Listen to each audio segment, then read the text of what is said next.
15절입니다. 마태복음 1장 18절부터 25절입니다. 우리 같이 읽겠습니다. 예수 그리스도의 나심은 이러하니라.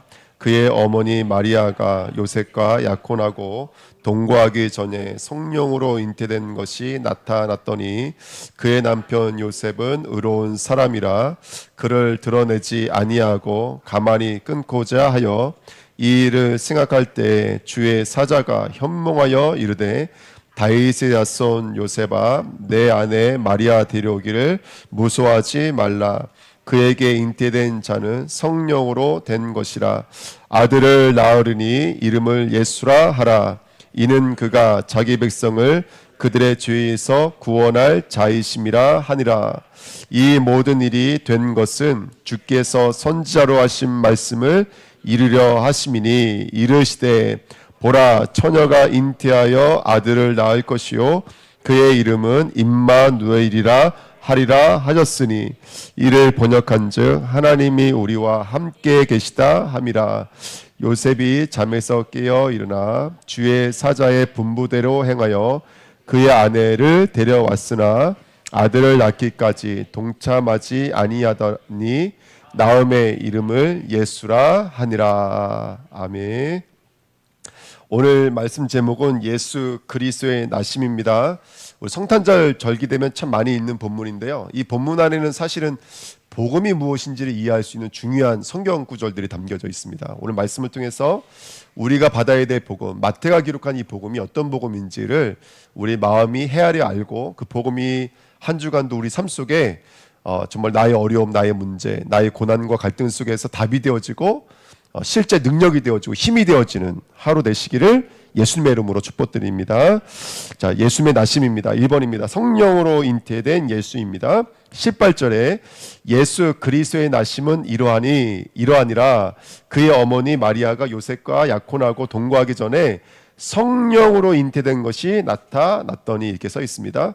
여기 보시면 약혼은 했는데 뭐는 하지 않았냐면 동거는 하지 않았습니다. 이게 이스라엘 나라의 결혼입니다. 우리는 결혼을 해야지 결혼으로 인정해 주잖아요. 약혼은 결혼으로 인정해 주지 않는 거예요.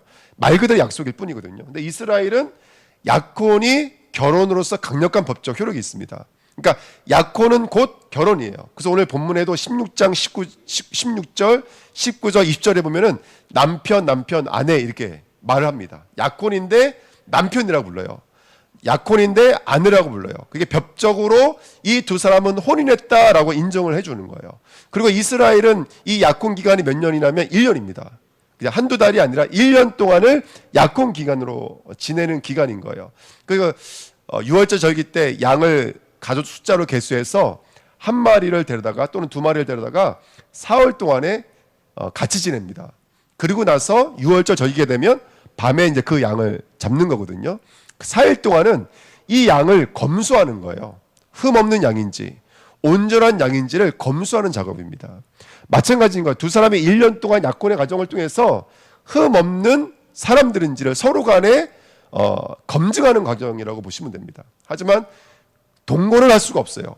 잠자리는 할 수가 없습니다. 몸은 섞이지 않아요. 하지만 법적으로는 결혼으로서 인정해주는 가장 중요한 내용인데 바로 이 메시지가 오늘 복음을 이해하는 데 있어서는 가장 중요한 핵심의 내용이 되어집니다. 어떤 내용이 되어질까요? 우리가 다 알고 있는 내용입니다. 오늘 성령으로 잉태되다 이 말이 너무나 중요한 말인데 마태복음 1장에 있는 성령으로 잉태되다라는 말을 누가복음 1장 35절에서는 성령이 임하시고 그의 능력이 그의 뭐라고 되어 있죠?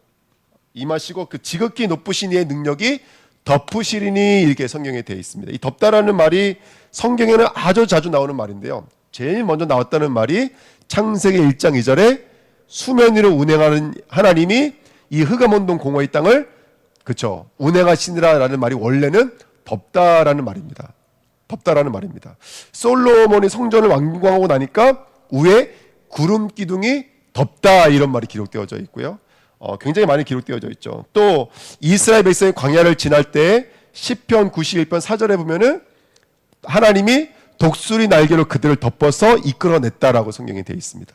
그 하나님의 천사들의 날개와 독수리의 날개가 신약으로 가면은 뭘로 바뀌냐면 옷자락 옷깃으로 바뀝니다. 그래서 혈병 걸린 여인이라든지 이런 여인들이 예수님의 옷자락만 마저 낫다는 말은 뭐냐면 그 옷자락이 구약부터 말하고 있었던 성령의 덮으심을 상징하고 있기 때문에 그래요. 중요한 건 뭐냐면 아무것도 아닌 이 여자, 결혼식은 했지만 몸이 섞이지 않은 이 여자가 성령에 강력하게 임재하시니까 그 몸을 통해서 누가 오시는 거라면 바로 여자의 후손이신 약속되어져 있는 메시아 예수 그리스도가 오시는 거예요. 여긴 중요한 비밀이 있습니다. 첫 번째, 왜 결혼이 성립되어야 되냐면 첫 번째, 누구의 언약이기 때문에 그래요. 하나님이 아브라함과 다윗의 후손이라는 언약을 주셨기 때문에 그래요. 그래서 그 요셉과 결혼을 해야 돼요. 그래야지 이 아이는 누구의 족보로 오게 되어지는 거예요. 결혼을 했기 때문에 마리아가 낳는 아이는 누구의 족보에 올라가게 되는 거예요. 바로 아브라함과 다윗의 족보, 그 계보를 잇는 거예요. 언약이 성취되어지는 거예요. 선지자를 통해 주셨던 그 언약이 성취되어지는 거예요. 우리 주 예수 그리스도는 창세기부터 우리가 보고 있는 계시록의 모든 약속의 성취가 그리스도인 줄 믿습니다. 아멘. 그리고 두 번째는요, 그분이 왜 근데 남자가 없는 여자의 몸을 통해서 오셔야 됩니까? 왜 남자가 없는 여자의 몸을 통해서 오셔야죠? 우리가 경험하는 원죄라고 하는 것은 누굴 통해서 오는 거냐면 한 사람 아담을 통해서 오는 거예요. 씨를 통해서 전가되어지는 거예요. 태어날 때부터 그 대표자 아담으로 말미암아 태어날 때부터 죄로 태어나는 거예요. 여러분 원죄를 이해하십니까? 자범죄는 이야기가 참 좋아요. 그건 우리가 현실성에서 느끼는 거예요. 피부로 느끼는 거예요. 거짓말한 죄, 물건을 훔친 죄, 사기친 죄. 이거는 몸으로 느껴지는 보편적 죄예요. 하지만 원죄라고 하는 것은 이거는 도덕과 윤리적으로 이해가 안 돼요. 이제 우리가 마태복음 2장에 넘어가시면 무슨 일이 있냐면 당시에 헤롯이 2살 미만의 남자애나 죽이라고 그랬어요. 바로 그 모습이 원죄를 이해하는데 가장 좋은 매개체가 되어져요. 이 아이가 2살 미만의 아이가 무슨 죄를 졌길래, 뭘 그렇게 잘못했길래 태어나자마자 산파에 의하여 죽임을 당할 수밖에 없는 그런 형국에 내몰렸습니까? 이게 원죄라고요. 원죄라고 하는 것은 저와 여러분들이 태어나기도 전에 무슨 선과 무슨 악이라는 것을 행하기도 이전에 이미 그 저주와 재앙을 가지고 이 땅에 내려온 거예요. 하나님을 떠나 있다라고 하는 것이 이렇게 무서운 말입니다. 그게 원죄를 이야기하고 있어요. 근데 그 예수님은 죄를 갖고 오시면 돼요, 안 돼요? 죄를 갖고 오시면 안 돼요. 그래서 남자가 없이 여자의 몸을 통해서 오시는 거예요. 그게 바로 동정녀입니다. 하나님의 말씀이 이렇게 완벽하게 성취가 되는 거예요. 그렇지만 그분은 참 하나님이셔야 돼요. 왜 하나님이셔야 되냐면 그분이 한 사람의 몸을 통해서 왔지만 인류의 믿는 모든 자들의 죄를 받아내셔야 되기 때문에 그래요. 이건 하나님만 할 수 있는 거예요. 이건 개별적 존재는 사실은요, 저는 우리 아들, 딸의 죄도 해결할 수가 없을 뿐더러 저는요, 제 자신의 원죄도 해결할 수가 없어요. 이것은 죄가 없으시고 우주 만물을 만드신 하나님만 해결할 수 있어요. 그래서 하나님이 오셔야 되는 거예요. 그렇지만 그분은 참 인간이셔야 돼요. 그래서 어린 아이의 모습으로, 아기의 모습으로 이 땅에 오시는 거예요. 왜요? 우리의 주림, 우리의 목마름, 우리의 눈물, 우리의 아픔을 그분이 체휼하셔야 되기 때문에 그래요. 그래야지만 그 문제를 해결했다고 하는 거지. 하나님의 문제를 도깨비 반방이처럼 때려서 나 해결했어, 요술 반방이처럼 때려서 나 해결했어, 그게 아닌 거예요. 그 죄를 짊어지시는 거예요. 그의 눈물과 고통, 심지어는요 무덤까지도 들어가다 나오셔야 된다니까요. 죽음까지도 완전히 완료하고 나오셔야 될 문제를 해결해야 되기 때문에 사람의 몸을 입고 오셔야 돼요. 그래서 그분은 참 하나님이시며 참 인간이십니다. 하지만 아브라함과 다윗의 계보를 통해서 약속대로 오셔야 됩니다. 그렇지만 그분은 무죄하신 분이신 줄 믿습니다. 이 영적인 원리를요 과학적으로 하여튼 이걸 우리가 설명할 수 없는 완전한 방법으로 성취하신 게 바로 처녀가 잉태하여 아들을 낳으린 이 말씀입니다. 우리는 지금 그 완전한 복음 앞에 서 있는 줄 믿습니다. 이걸 조금만 더 끌어당겨서 적용하면 지금 이 시대의 마리아는 우리입니다. 우리는 이 시대의 여자들입니다. 신부들입니다. 우리에게 성령께서 강력하게 임재하시면 이 시대에 하나님이 우리에게 오시는 거예요. 할렐루야. 하나님이 우리에게 오시는 거예요. 그럼 저와 여러분들 통해서 예수의 일들을 잉태하고 예수의 일들을 출산하고 예수의 나라들이 세워지게 되는 줄 믿습니다. 축복드립니다. 할렐루야. 주님의 이름으로 여러분을 축복합니다.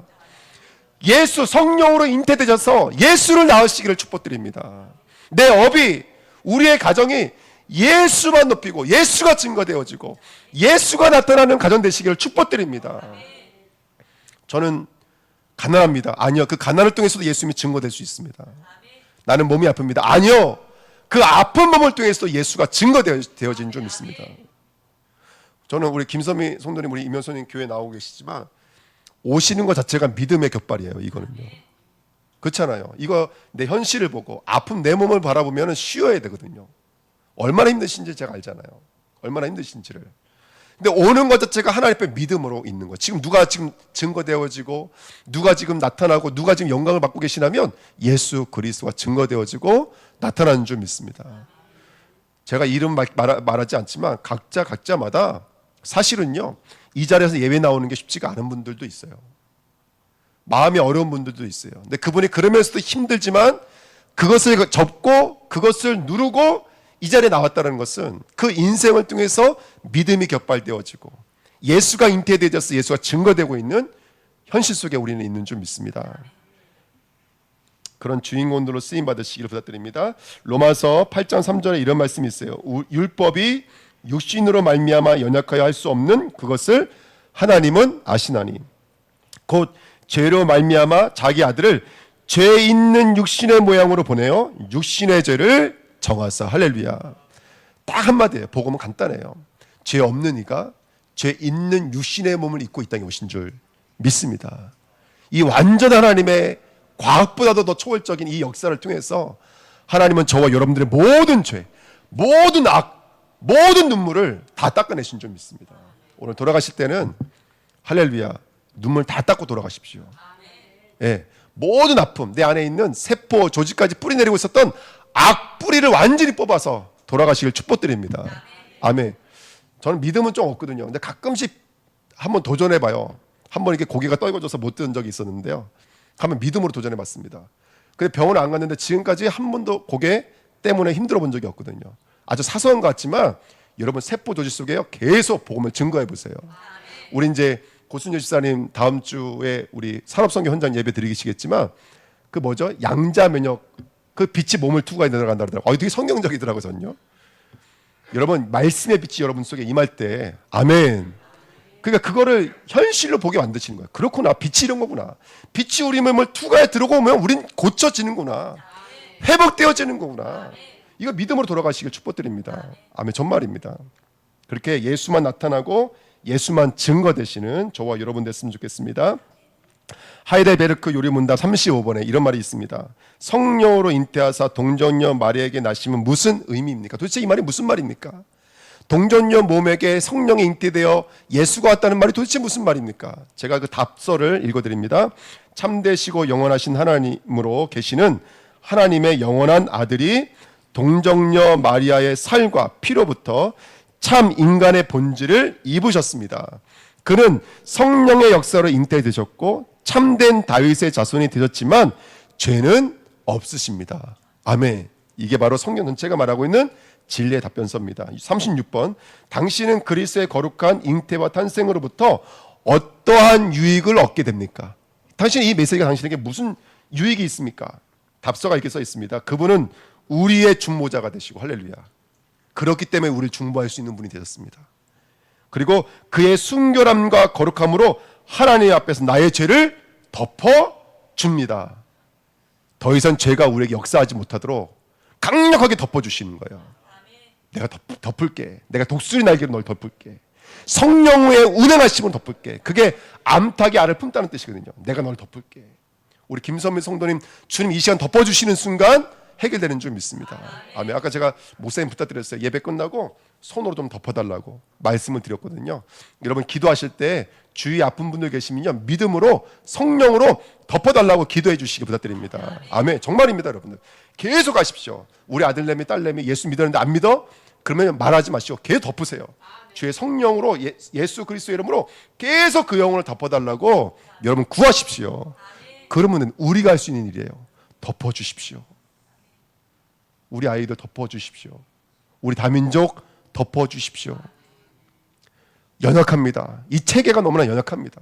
어떻게 됩니까? 이렇게 하면 비겁해지고 또 이렇게 하자니 또 손해보고 어떻게 됩니까? 덮어주십시오. 우리 못합니다. 덮어주십시오. 하나님의 은혜를 구합니다. 덮어주십시오. 저와 여러분들이 이번 한 주간에 실제로 예수 그리스도가 나와 우리 가정, 우리 남편, 우리 아내, 할렐루야, 내가 복음을 증거하고 싶은 곳에 덮는 역사가 임하시기를 예수님의 이름으로 부탁드립니다. 아멘. 2번입니다. 성도의 징조입니다. 오늘 23절에 보시면 보라 처녀가 잉태하여 아들을 낳을 것이요 그의 이름은 임마누엘이라 하리라. 자, 이 말씀은 원래는 징조로 주었던 말씀입니다. 800년 전에 이사야라는 선지자가 있었을 때 아하스 왕 때 자기 나라였던 에브라임 맞죠? 북이스라엘과 아람이란 나라가 연합을 이뤄서 유대를 침공해 왔습니다. 그때 이 유대 왕이었던 아하스 왕이 너무나 힘든 거예요. 그때 하나님께서 이사야를 보내서 너 나한테 징조를 구하라. 근데 아하스가 징조를 구하지 않아요. 믿음이 좋아서 안 구한 게 아니라 하나님 지금 우리는 하나님도 아무것도 못하세요 이런 뜻이었어요. 그렇게 지금 쪼그라들어 있고 무너져 있는 심령이었어요. 그때 하나님께서 나타나서 말씀하셨어요. 내가 너에게 하나의 친히 징조를 세우니 그 징조가 뭐라면 처녀가 잉태하여 아들을 낳으니 그 이름은 임마누엘이라. 여러분, 징조는 문제 해결 앞에 있는 거예요, 뒤에 있는 거예요? 예를 들어서 내가 이번에 로또를 맞을지 안 맞을지 징조를 보내주십시오. 그러면 로또가 당첨되는 토요일 전에 징조를 주셔야 돼요, 후에 징조를 주셔야 돼요?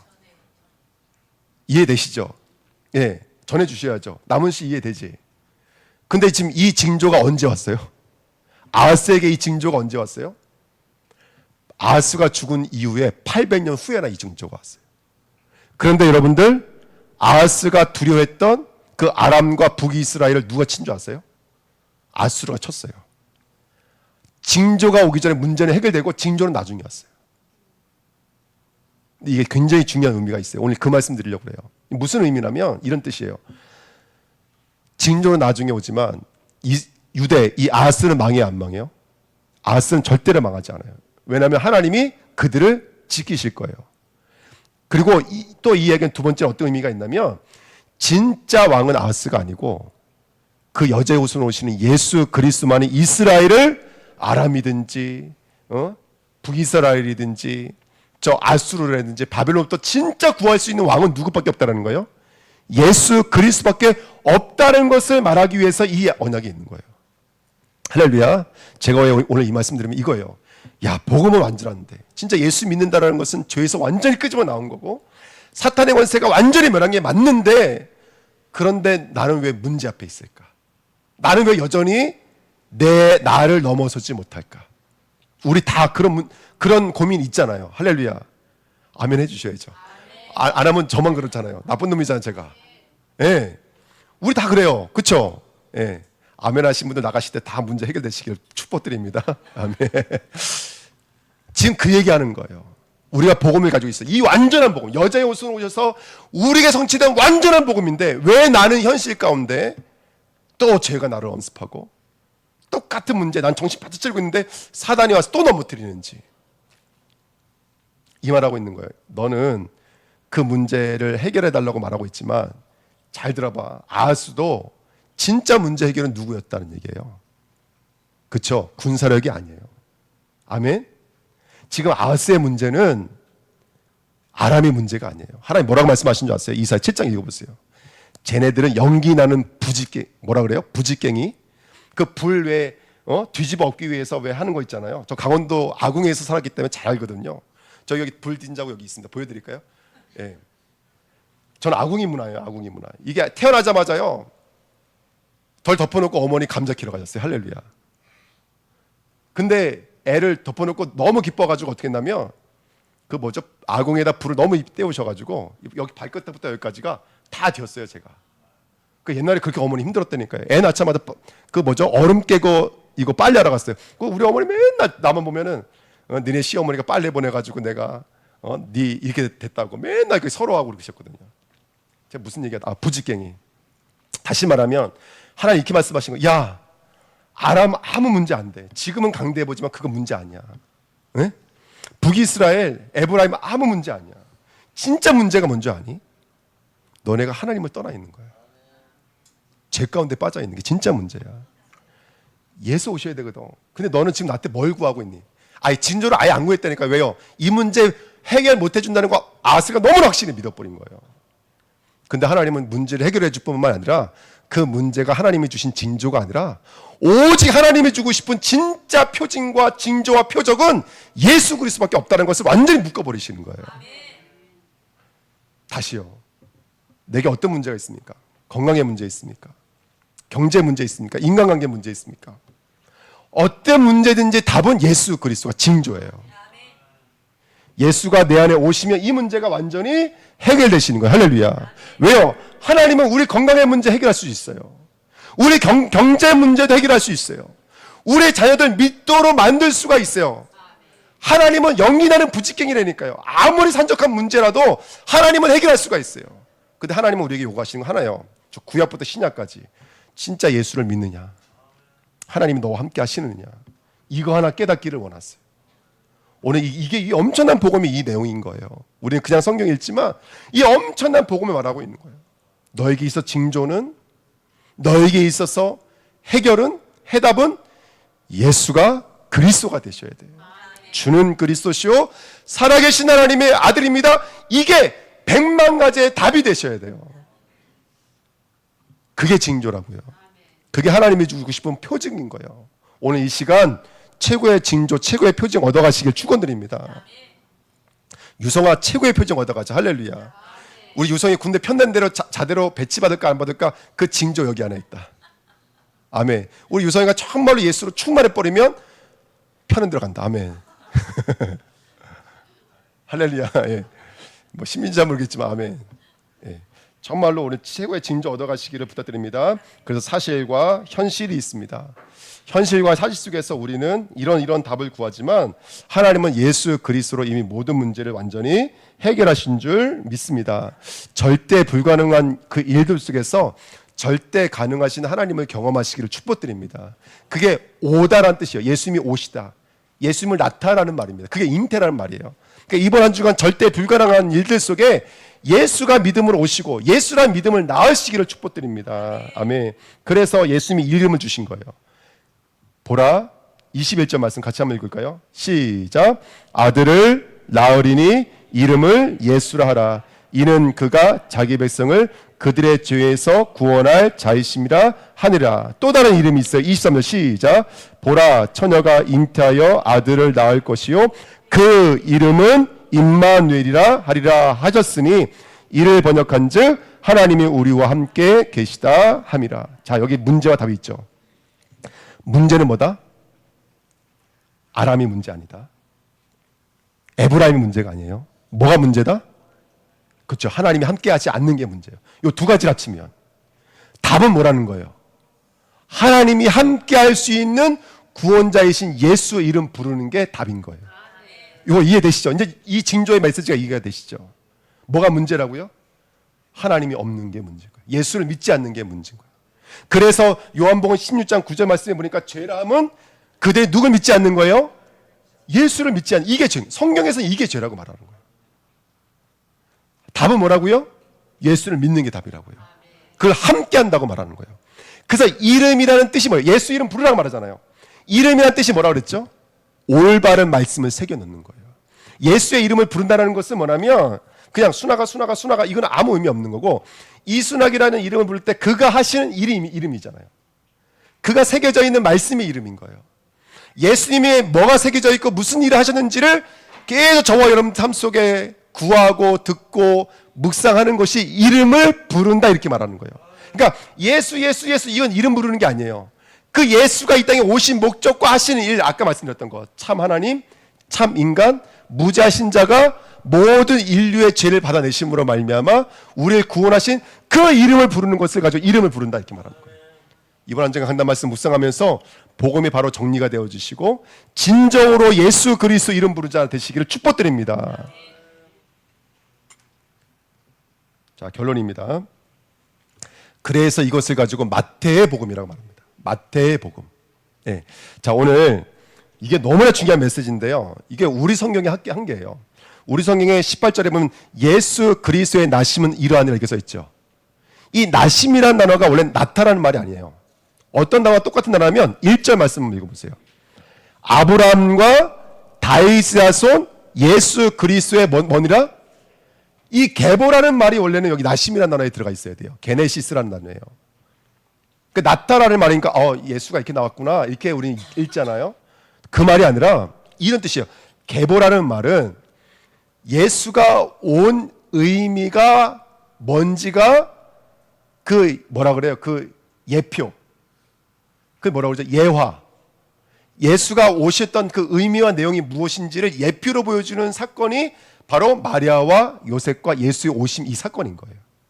자, 저번 주에 마태복음 1장 공부하면서 마태가 깨달은 복음이 뭐였어요? 마태가 왜 자기 이름을 레위라고 안 부르고 선물로 불렀죠? 그 이유가 뭐였어요? 마태의 고백이었던 거예요. 예수님의 족보는 완전합니다. 근데 그 완전한 족보에 누가 들어가 있는 거예요? 음란한 사람들, 살인자들, 이방인들, 죄인들이 들어가 있는 거예요. 누가 누구 낳고에 갑자기 누가 들어와요? 창녀로 위정했던 다말이 들어왔고, 기생이 들어왔고, 이방 여자가 들어왔고, 마리아도 원래는 쓰다라는 뜻이에요. 죄, 패역하다는 뜻이에요. 그 마리아가 들어왔어요. 마태가 깨달은 거예요. 마가복음 우리 2장 저번 주에 계속 말씀 나눴잖아요. 예수님께 뚜벅뚜벅 걸어오시더니 세관 자리에 앉아있던 레위한테 뭐라고 말씀하세요? 나를 따르라 이렇게 말씀하신. 즉시 일어나 예수를 따른지라. 그래서 그 뒤에 뭐라 그러냐면 잡수실 때 바리새인들이 왜 너희 스승은 죄인과 세리와 함께 먹느냐? 그들이 예수님이 뭐라고 말씀하신다면 건강한 자에는 뭐가 쓸데없어요? 건강한 자에게는 쓸데없어요. 누가? 의사가 쓸데가 없어요. 그러면 예수는 누구에게만 쓸데가 있다는 뜻인 거예요. 죄인에게 예수가 필요한 거예요. 할렐루야. 아멘. 마태의 복음이라 이게 마태의 복음관이라고요. 그래서 마태복음 1장부터 17절까지 복음을 얘기한 다음에 마태가 마리아와 요셉의 이야기를 하면서 복음이 뭔지를 우리에게 나타내고 계시는 거예요. 죄에 대해서 교회가 얘기해야 되는 이유는 뭐냐면 여러분들 잘못했다라고 하는 것을 지적하기 위해서 말하고 싶은 게 아니에요. 죄가 뭔지를 알지 못하면 예수를 믿어야 될 이유가 없는 거예요. 아멘? 신정원 지사님이 기도하시는데 제일 먼저 회개 기도부터 하시더라고요. 여러분, 내가 왜 예수를 믿어야 되는지 이유를 모르면 예수님은 나와 상관이 없는 거예요. 이게 복음에 있어 가장 중요한 장면이에요. 오늘 보십시오. 우리 1장 19절에 보시면 성령으로 잉태됐다는 얘기 들었습니다. 그때 19절에 뭐라고 써있냐면 그의 남편 요셉은 의로운 사람이라 그를 드러내지 아니하고 가만히 끊고자 하여 이 일을 생각할 때 주의 사자가 현몽하여 이르되 다윗 자손 요셉아 내 아내 마리아 데려오기를 무서워하지 말라. 그에게 잉태된 자는 성령으로 된 것이라. 아멘. 자, 요셉을 뭘로 표현하고 있냐면 의로운 자라 표현하고 있습니다. 그러면 이 의로움은 사람 앞에서 의로움일까요? 하나님 앞에서 의로움일까요? 왜 남은 문제? 왜 하나님 앞에서 의로움이지? 네. 이 의로움은 말 그대로 이건 칼빈 같은 아주 신학자들이 다 사실은 적어놨는데요. 거기에 보면 이렇게 써 있어요. 여기서 성경에서 말하고 있는 의로움은 하나님 앞에 의로움이 아니라 사람들 앞에 의로움이에요. 무슨 말이냐면 신명기 22장에 잘 써 있어요. 이 여자가 임신했다는 얘기 들으면 이 여자는 어떻게 돼요? 얼마나 처절한 줄 아십니까? 자기 아버지 집으로 데려가야 돼요. 아버지 집으로 데려가서 동네 사람들이 나와서 이 여자를 아버지 보는 앞에서 돌로 쳐 죽여야 돼요. 왜? 누구의 영광을 가렸기 때문에 그래요. 하나님의 영광을 가렸기 때문에 그래요. 음행한 여자니까. 이게 신명기 22장에 써 있어요. 근데 요셉이 조용히 끊고 잤다는 얘기는 뭐냐면 아이를 지운다는 얘기가 아니라 파혼하자는 뜻이에요. 우리 이혼하자는 뜻이에요. 이 말은 뭐냐면 생명을 보존시키려고 하는 거예요. 여자를 쉽게 말하면 살리려고 하는 거예요. 지금 결혼을 했는데 여자가 임신했다는 얘기를 들으면 지금 무슨 기간이에요? 몸을 섞으면 안 돼. 동거하지 말아야 될 기간이라고요. 근데 임신했다는 얘기를 들으면 이 여자는 앞전에 결혼하기 전에 딴 남자가 있었구나 해서 돌에 맞아 죽어야 되는 그런 형국인 거예요. 그러니까 이 남자가 살려줘야 되겠다는 생각이 드는 거예요. 근데 보십시오. 성경 전체는 뭐에 대한 약속을 하고 있어요? 창세기 3장 15절부터 뭘 약속하셨죠? 여자가 잉태하여 아들을 낳을 거라고 했어요. 여자의 후손이 오신다 약속해 주셨죠.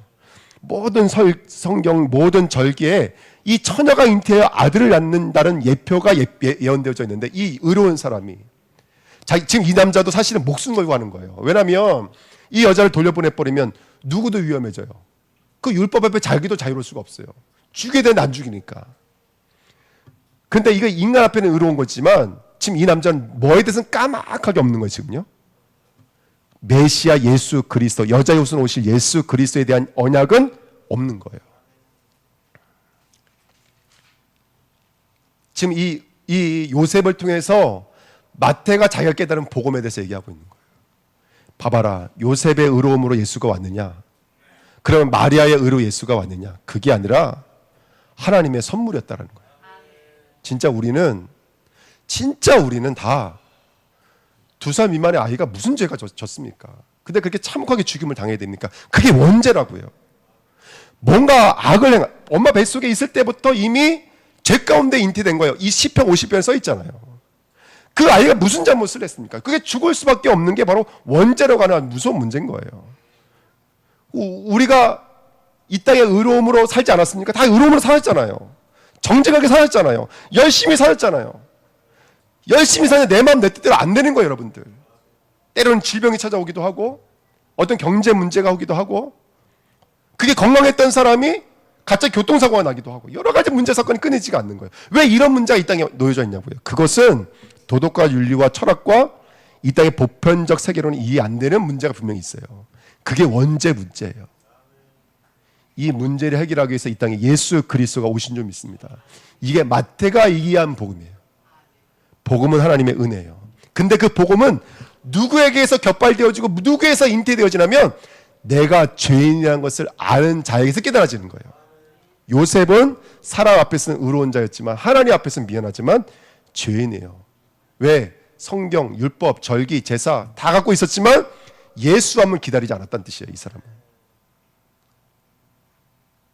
그런데 그 두려워하고 있는 요셉에게 오늘 천사가 와서 하나님의 뜻을 현몽함으로 말미암아 그 뜻을 받드는 예수를 잉태하고 출산하는 그 백성 속으로 들어가게 된 줄 믿습니다.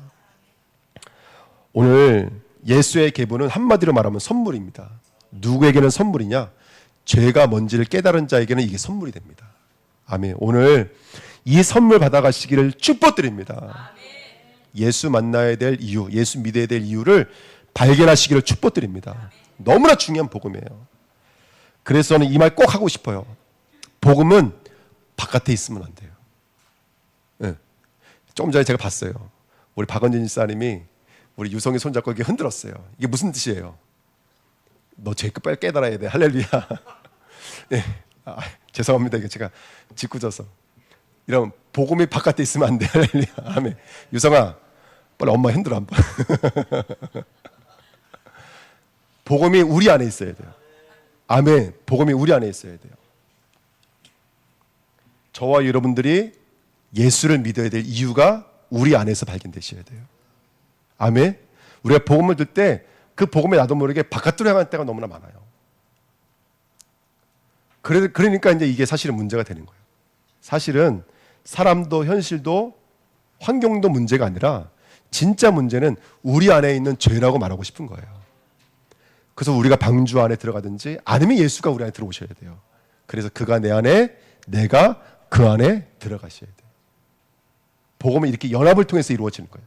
하나가 되셔야 돼요. 할렐루야. 오늘 저와 여러분들이 복음에 임하는 역사 이루어지시기를 예수님의 이름으로 부탁드립니다. 율법으로는 의로웠지만 하나님 앞에는 의롭지 않았던 요셉처럼 마태는 나를 따르라 했을 때 돈자리에 앉아있었던 세관자리에 앉아있었던 자기가 원래는 레위 하나님과 함께 있어야 될 자기가 돈과 함께 있었다는 사실을 알고 벌떡 일어났던 것처럼 눈뜬 맹인이 예수님이 말씀하시죠. 보지 못하는 자는 보게 되고 본다라고 말하는 자들은 죄가 그대로 있느니라. 할렐루야. 아멘. 나는 모세의 제자입니까? 나는 그리스도의 제자입니까? 오늘 기쁜 말씀 속에서 승리하시기를 예수님의 이름으로 부탁드립니다. 기도하겠습니다. 하나님의 복음이 이루어지도록 역사해 주옵소서. 감사드리며 예수 그리스도의 이름으로 기도하옵나이다. 아멘. 찬송가 285장입니다.